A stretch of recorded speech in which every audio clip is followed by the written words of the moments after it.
One of the top reasons why you're not seeing growth with your little one's hair is because your little one's hair is breaking. Now, essentially what's happening is that, yes, your little one's hair is growing. However, as it's growing, it's breaking off just as fast. So the length retention isn't visible. So in today's video, I'm going to be sharing my top reasons why your little one's hair is breaking, how to minimize it so that you can finally see length retention with your little one's hair.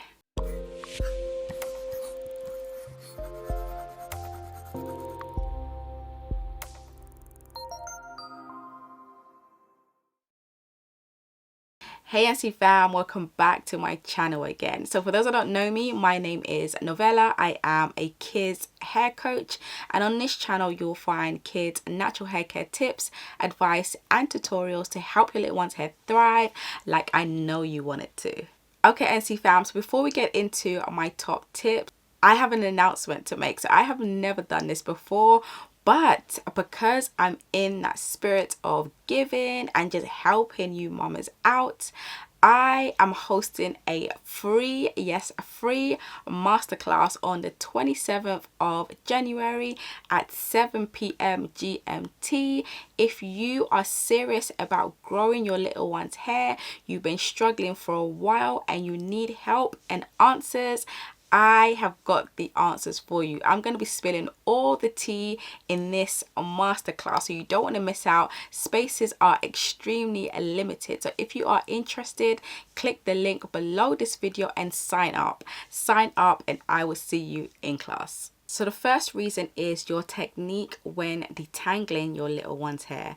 Now, a lot of moms detangle their little one's hair dry, completely dry, like there's not even an oil, there's no rinse out conditioner used, like nothing is used to lubricate the strands or even provide slip when detangling. If you're doing this, you're definitely going to see breakage of your little one's hair.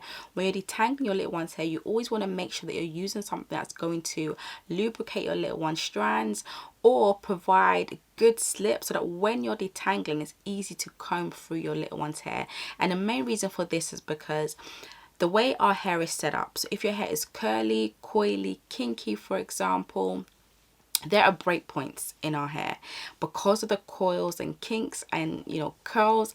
There are breakpoints. Each curve or bend is a break point. So if you're not careful, you're definitely just going to break off your little one's hair. Because of these break points, we need to be extremely careful. Another thing you're doing when it comes to your technique is that you are detangling from the roots down rather than from the ends up. And because you're doing this, your little one is experiencing breakage. So when you're detangling your little one's hair, you want to make sure that you are detangling, as I said, from the ends, working your way up, and also making sure that you're detangling in sections. If you're not detangling in sections, you're more likely to cause breakage. So always work in sections. The amount of sections that you detangle in will depend on your little one's density. So for example, for my son who has high density hair, I detangle his hair in about 20 to 25 sections. If I did bigger sections, more likely he would experience breakage. So in order to minimize breakage, I use a rinse out conditioner, for example, that has a lot of slip, and then I work in sections, and then we're all good. The other reason why your little one's hair is breaking is because you're always combing and detangling your little one's hair.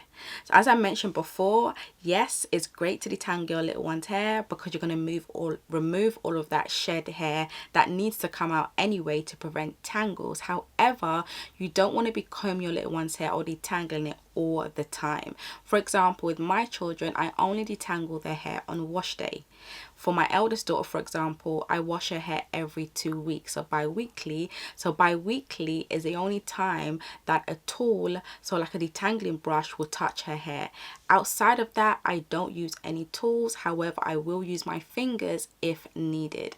But aside from wash day, I don't detangle her hair fully. That's the only time I fully detangle my daughter's hair, and that's why she's able to retain so much length. So combing your little one's hair regularly is a big no-no. Ensure that you are doing a thorough detangle on wash days, and then outside of wash days, just leave your little one's hair without using any tools. But if you feel like you need to detangle, just use your fingers. So the other reason why your little one's hair is possibly breaking is because of the tools you're choosing to use.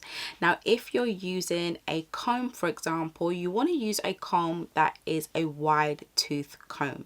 You don't want to use combs that are too close together that are going to break your little one's hair. So depending on the density of your little one's hair will depend on how wide you need to go. If your little one has high density hair, for example, most likely you need to go wider in terms of the tooth or the teeth, so that your little one won't experience a breakage.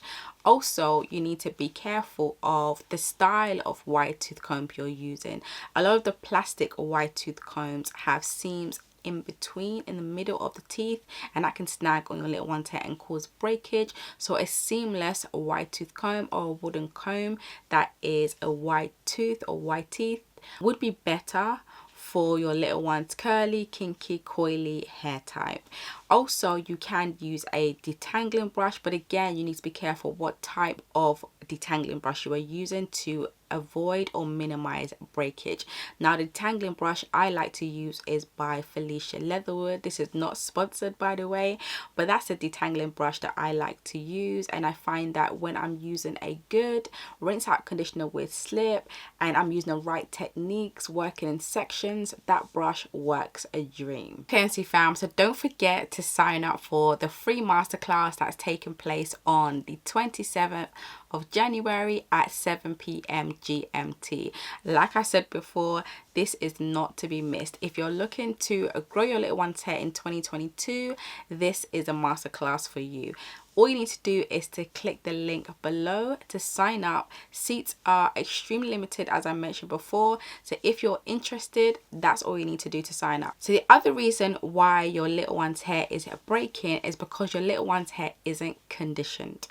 Now, from a consumer's perspective, that would be moisturized. So your little one's hair isn't moisturized. And if your little one's hair isn't moisturized, it's more likely to be brittle, to be unmanageable, to be difficult to manipulate, and because of these reasons, their hair is more likely to break off.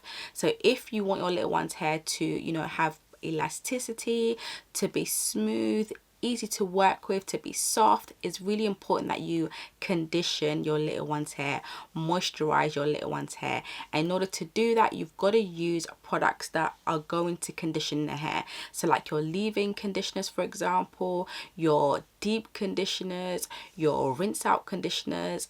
Any product that contains conditioning agents in them is going to condition your little one's hair. So when you're moisturizing, for example, using the LCO, using a leave-in conditioner, a moisturizer or cream, these all contain conditioning ingredients in them, and they're all going to help to, you know, soften your little one's hair, make it more pliable, make it easier to manipulate. It's going to smooth their hair, minimize frizz and all of that goodness. And if your little one's hair is conditioned, it's moisturized, it's less likely to break. And that brings me to my next point. When it's not wash day, you are not using, for example, water-based products to re-moisturize, or should I say recondition your little one's hair.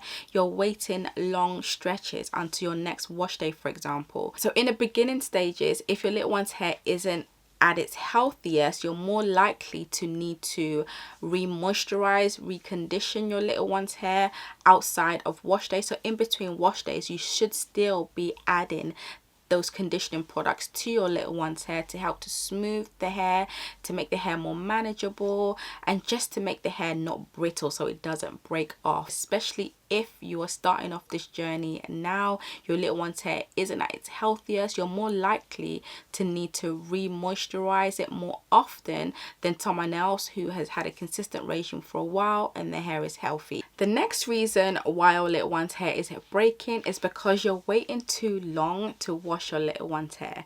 Now, if you're going months without washing your little one's hair, your little one's hair will be brittle, it will be more prone to breakage, it will be more difficult to manage their hair. As I always say, when it comes to wash day Wash day is an opportunity to add moisture to the hair. Moisturized hair starts from wash days. It's really, really important to get those wash days in so you're able to, you know, condition the hair, give the hair all the TLC it needs so that there will be strength in the hair, elasticity, the hair will be smooth, and if the hair is behaving in this way, it's less likely to break off so easily. Another reason why our little one's hair is breaking is because of back-to-back long-term protective styles.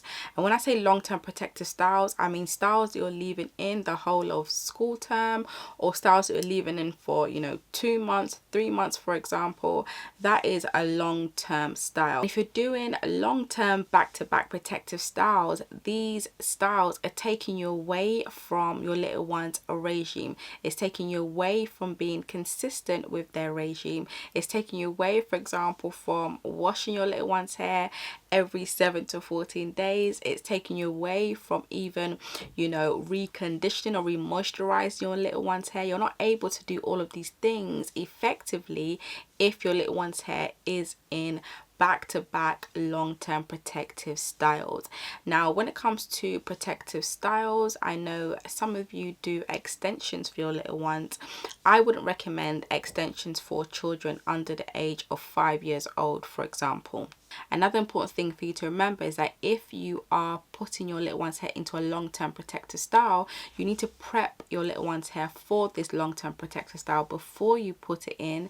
While it's in this long-term protective style, you still need to be looking after your little one's hair, whether that be still shampooing and moisturizing your little one's hair. And then when you take out the protective styles, but again, I wouldn't recommend back-to-back extensions. You want to at least give your little one's hair a break for 2 months rather than putting it away in a long-term protective style, which is more for your convenience rather than the health of your little one's hair. Another reason why your little one's hair is breaking is because of how you are taking out these protective styles. Now, if, for example, your little one has had a style in for a long time, let's just say for 2 months, for example, it's really important that you're taking out the protective style in an effective way, because now a lot of shed hair has accumulated. Your little one's hair is probably matted, there's a lot of tangles to deal with, so you need to make sure that you're taking it out properly so that you're not causing even more breakage. And then when you're taking it out, you need to make sure that you actually detangle their hair before you wash their hair to avoid even more tangles and even more breakage. So it's just better, to be honest, not to leave your little one's hair in a long-term protective style like 2 months. If you're going to do extensions for your little one, for example, 4 weeks, 6 weeks maximum should be the longest time. If you notice that a particular style that you're doing always causes your little one's hair to break off, that is a sign that you shouldn't be doing that particular style. Stay away from that style if it's causing your little one's hair to break off. All of these are very, very important if you want to minimize breakage. So I've been able to help my firstborn, who is 5, retain so much length. Her hair is currently down to her bum, to be exact. If you want to know how I've been able to retain or help her to retain this much length, check out this video right here where I share everything I've been doing to help her to retain this much length in 5 years.